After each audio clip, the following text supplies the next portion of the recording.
दोस्तों नमस्कार।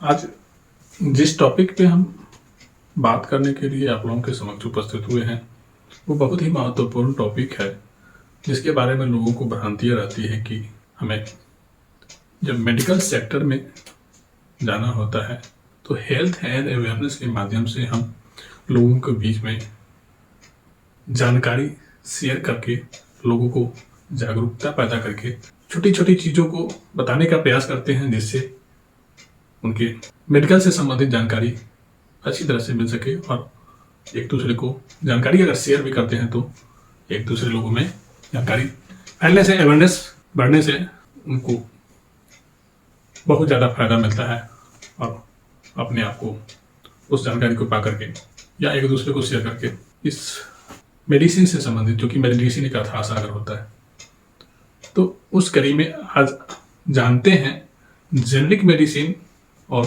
Branded medicine में अंतर क्या है।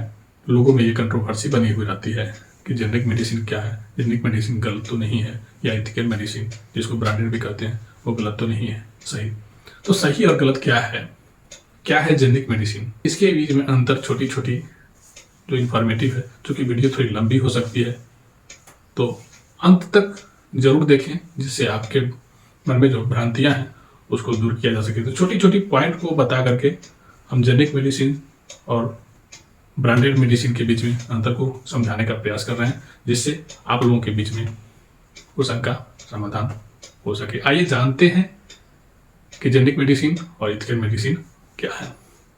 दोस्तों, चूंकि मैं रजिस्टर्ड फार्मासिस्ट हूँ और मेरा अनुभव 20 सालों का है, 20 सालों से फार्मा इंडस्ट्री में अपने समय दे रहा हूँ, तो आप मुझ पर विश्वास कर सकते हैं कि जो भी बात मैं बोल रहा हूँ वो सही है। तो जेनरिक शब्द जेनरिकस एक लैटिन वर्ड है, उससे निकला है, जिसका मतलब एक वर्ग से होता है, एक क्लास से होता है।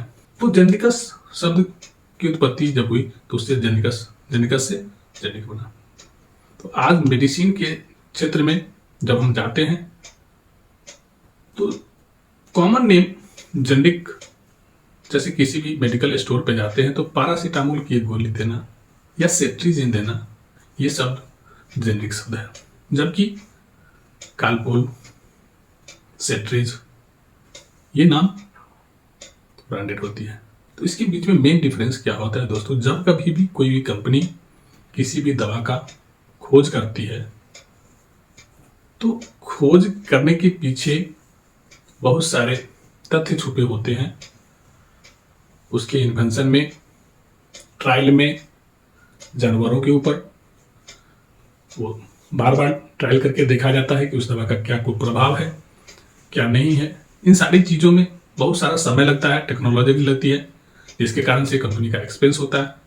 और तब जब दवा जनरल मार्केट में आती है हम लोगों के लिए, तो उसका एक नाम दिया जाता है जिसको हम ब्रांड नेम के से जानते हैं। उसकी प्रक्रिया लंबी होती है, क्योंकि जब कोई भी कंपनी इन्वेंशन करती है, दवा बनाती है, तो पहले पेटेंट कराना होता है। पेटेंट कराने के बाद उस कंपनी का उस दवा के ऊपर मिनिमम 20 साल तक पेटेंट का दायरा होता है। 20 साल तक वो जनरल मार्केट में नहीं आ सकती है, क्योंकि कंपनी का एक अधिकार होता है उस दवा के ऊपर। तो जब पेटेंट टूटता है, पेटेंट हटता है, तो उस दवा को जनरल मार्केट में बेचने के लिए अलाउड कर दिया जाता है, तो वो जेनरिक मेडिसिन कहलाती है। जेनरिक मेडिसिन सेम जगह से बनती है जहां से ब्रांडेड मेडिसिन बनती है, लेकिन जेनरिक मेडिसिन के ऊपर कोई नाम नहीं होता है। बेसिक डिफरेंस यही है कि आजकल एक और मेडिसिन आ गई है जिसके ब्रांडेड जेनरिक मेडिसिन, जैसे सिप्ला कंपनी बहुत सारी दवाइयां बनाती है। सिप्ला कंपनी ने बनाई, पैरासीटामोल बनाई, लेकिन वो अपनी कंपनी का नाम दे दी पैरासिट। तो ये डिफरेंस है, छोटी छोटी डिफरेंस है, जिसको समझ पाना आम पब्लिक के लिए थोड़ी सी डिफिकल्ट होती है। जबकि जन औषधि केंद्र के माध्यम से जो भारत सरकार लाती है, जिसकी प्रधानमंत्री खुद प्रचार करते हैं जन औषधि केंद्र से दवा को लेने के लिए, तो वहाँ पे कोई नाम अंकित नहीं रहता है, वहाँ पे सिर्फ मॉलिक्यूल नेम रहता है। जैसे पैरासीटामोल दे देना तो पैरासीटामोल वहाँ पे सिर्फ पैरासीटामोल लिखा रहता है, वहाँ पे कोई किसी कंपनी का नाम नहीं रहता है। तो ये छोटी छोटी डिफरेंस है जो जेनरिक को ब्रांडेड से अलग करती है। जबकि जेनरिक मेडिसिन को क्वालिटी कंट्रोल की बात की जाए तो जब कभी भी कोई भी दवा मार्केट में आती है उससे पहले क्वालिटी कंट्रोल टेस्ट कराना पड़ता है। तो क्वालिटी कंट्रोल टेस्ट में भी जेनरिक मेडिसिन को सेम जगह से सेम प्रोसीड्यूर से गुजरना पड़ता है, जबकि ब्रांडेड को भी। तो दोनों में क्वालिटी कंट्रोल की बात सेम होती है।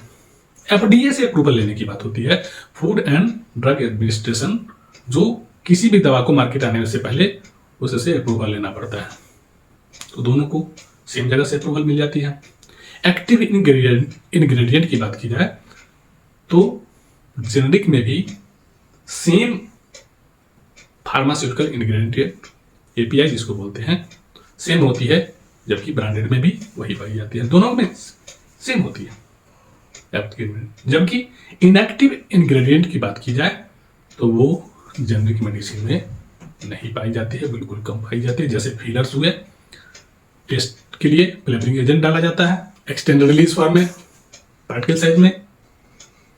इन सब चीज़ों में चूंकि जेनरिक मेडिसिन सिर्फ मैन्युफैक्चर होकर मार्केट में आ जाती है, तो taste wise, extended release wise, यानी जब दवा की ज़रूरत होती है तो पार्टिकल साइज में ये डिफरेंस हो सकता है, जिसके कारण से रेट ऑफ एब्जॉर्प्शन में दिक्कत होती है। लेकिन इफिकेसी लमसम समान होती है। तो ये कहना अनुचित होगा कि दोनों दवा काम नहीं करती, काम करती है, लेकिन टेस्ट उसका बिटरनेस होता है जेनरिक का, जिसके कारण से लोग उसको या बच्चे वोमिट कर देते हैं, जिसके कारण से एब्जॉर्प्शन नहीं हो पाता है और लोगों को ये भ्रांतियां होती है कि जेनरिक दवा काम नहीं करती है। मेन रीजन यहीं पे होता है कि जेनरिक दवा में इफिकेसी तो होती है लेकिन उसका टेस्ट अच्छा नहीं हो पाता है। उसके पीछे रीजन यही है कि उसके मैन्युफैक्चरिंग में सिर्फ मैन्युफैक्चर करके जनरल मार्केट में ला दिया जाता है।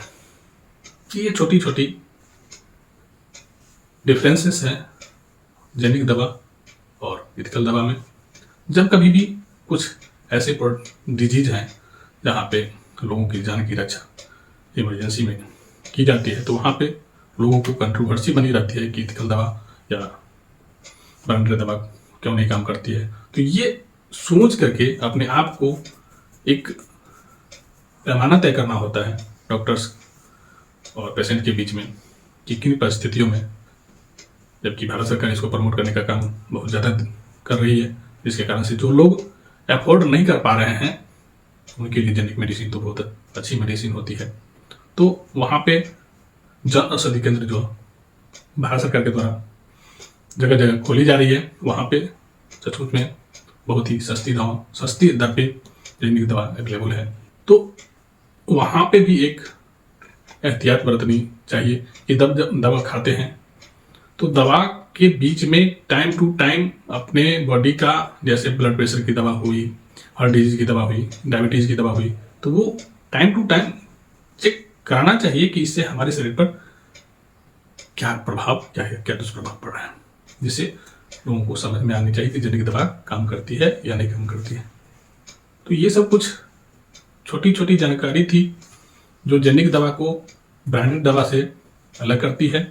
और अगर ये वीडियो आप लोगों को स्वास्थ्य के दृष्टिकोण से अच्छी लगी हो तो ज़्यादा से ज़्यादा लोगों तक इस वीडियो को शेयर करके लोगों को जागरूक बनाने का प्रयास करेंगे, जिससे लोगों को ये समझ आए कि जेनरिक मेडिसिन क्या है और एथिकल मेडिसिन क्या है। इस चैनल पे अगर आप नए हैं तो इस वीडियो को लाइक करेंगे, शेयर करेंगे और बेल आइकन भी जरूर दबा दें, जिससे आपको आने वाले वीडियो के बारे में जानकारी मिलती रहे। मिलते हैं नेक्स्ट वीडियो में। Thank you. जय हिंद, जय भारत।